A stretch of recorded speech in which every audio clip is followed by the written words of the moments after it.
I've always had a soft spot for game collections. The appeal of having several games bundled together in one package, along with the added nostalgia, always gets me. Seriously, look at this. I have all the Final Fantasy collections for the PS1, no regrets. Several SNK fighting game anthologies for the PS2, and Namco Museum and the Zelda Collector's Edition for the GameCube. Even on my modern systems like the Switch, I've got physical copies of Danganronpa Decadence, Mega Man Zero ZX Collection, Super Mario 3D All-Stars, and the Teenage Mutant Ninja Turtles Cowabunga Collection.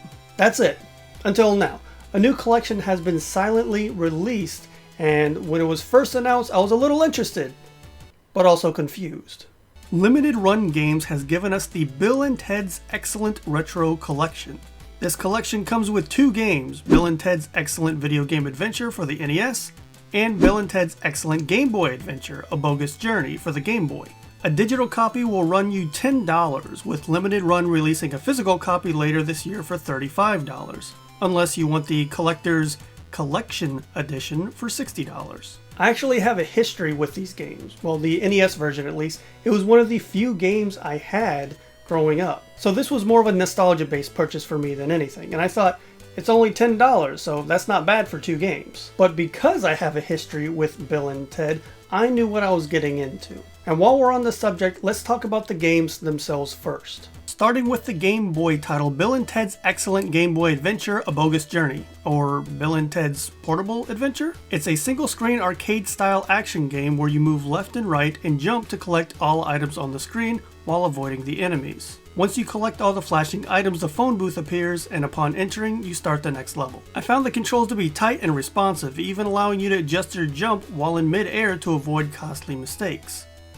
There are different environmental hazards that I enjoyed, such as disintegrating platforms and one-way chains where you can climb up, but not back down. I didn't see any way to defeat the enemies, so they must be avoided at all costs, since one hit from them will take you out, causing you to start the stage over from the beginning. Each adventure takes place in a different time period and has its own theme, such as a war theme in Austria or a western theme in New Mexico. As you progress through the game, the stages become more puzzle-like, with an intended path for you to take to collect the items and proceed. This is reminiscent of the Donkey Kong Game Boy game, so I'll most likely keep coming back to this one. The NES title Bill & Ted's Excellent Video Game Adventure is an isometric action game where you travel to different time periods to find famous people of history, apparently even fictitious ones. These individuals have been placed in incorrect time periods, and it's your job to find the item related to them to lure them out of hiding and take them to the time where they belong. Along the way, you will meet people who have items for you given to them by either Bill or Ted, whichever one you aren't controlling for that stage, such as weapons, coins, and skeleton keys. Some people will provide you with hints where you can find the special item or the location of the famous dude or babe. Among the weapons you have are a pudding cup, which attracts enemies and causes them to stop attacking, a firecracker which blows enemies up, a dangerous textbook which is a screen clearing attack, and a cassette tape that causes all enemies to briefly stop and dance. You have to be careful with the cassette because once that music stops, everyone on the screen, whether they are a friend or foe, will come after you. If you accidentally bump into any moving person, they will take a coin so you don't get thrown in jail. Skeleton keys are used if you do end up in jail and act as your lives. Run out of keys and it's game over. And that's the gist of things. I'll talk more about the NES game later. I have a point to make. Let's talk about the collection now, presentation, options, extras, things like that. I really like the presentation. The colors, fonts, and overall design used does a good job of giving a retro, late 80s, early 90s feel.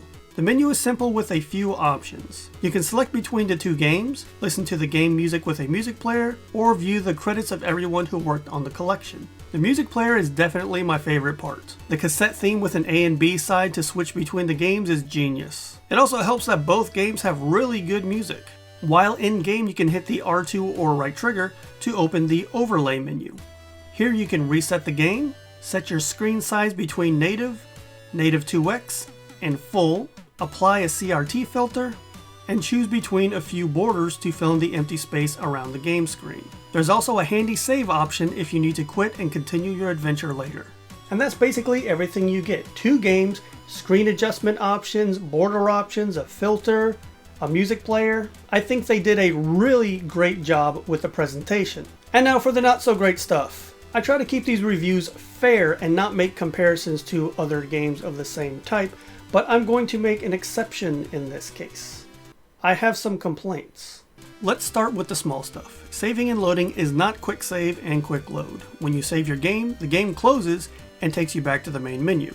Here you can choose to continue from where you left off. It's more annoying than anything. I'm just happy there's a save option at all. On to the borders. At first I liked the border options included with the games, especially the LRG Retro and LRG Neon, until I moved the overlay menu back in. What? Was it necessary to make the logos so big and in your face, obscuring the bottom right corner of the border?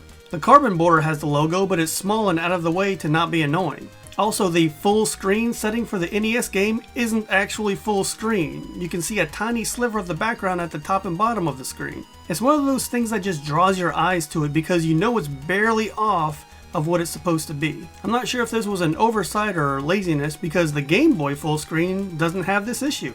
Oh, full screen works with a Game Boy game, alright.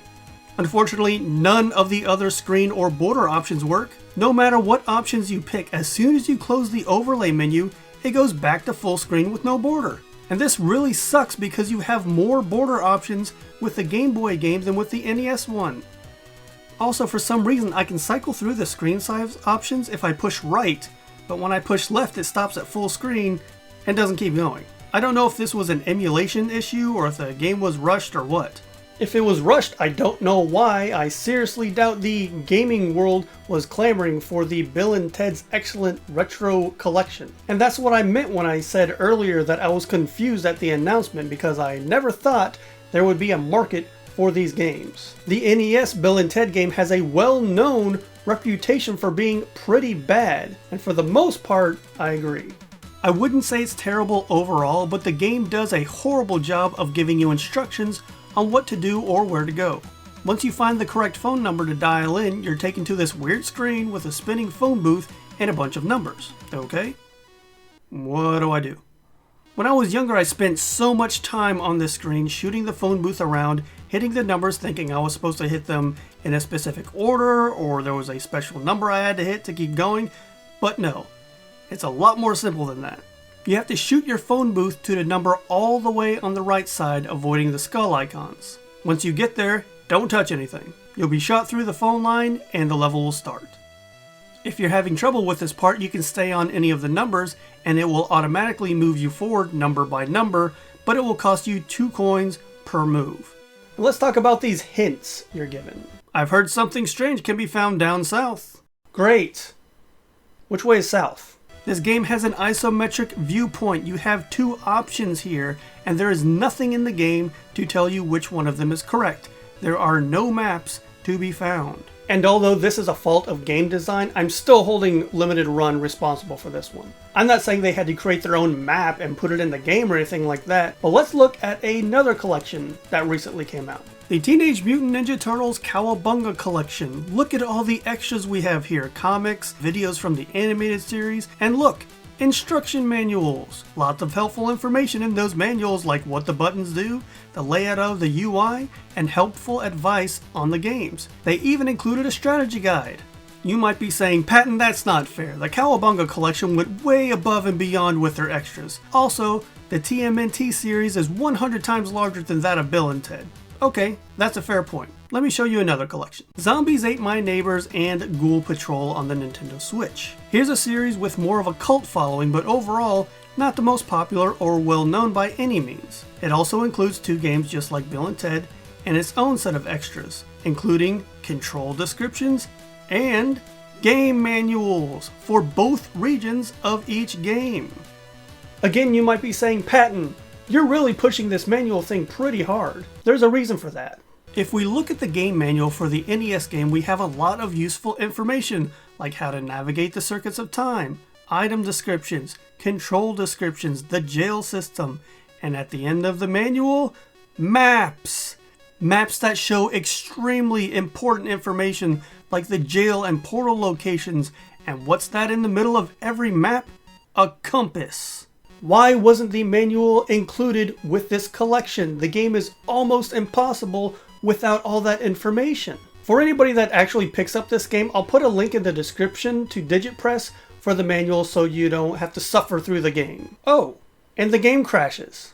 It actually happened while I was writing the script for this review. I left the game running and noticed a screen had changed. This is the first time I have ever seen this message on my PS5. And I can recreate it too. When in game, if you leave the overlay menu up, after about 9 or 10 minutes, the game crashes and the PS5 error reporting screen pops up every single time. Sometimes it happens right after I go into the menu and mess with the settings. Again, was the game rushed? I can't comment on other systems, but my PS5 version definitely has some issues. Also, did you know there were actually 5 Bill and Ted games? I already didn't know about the Game Boy game, but what about the other 3? Looks like they were released on the Commodore 64, Amiga, and Atari Lynx.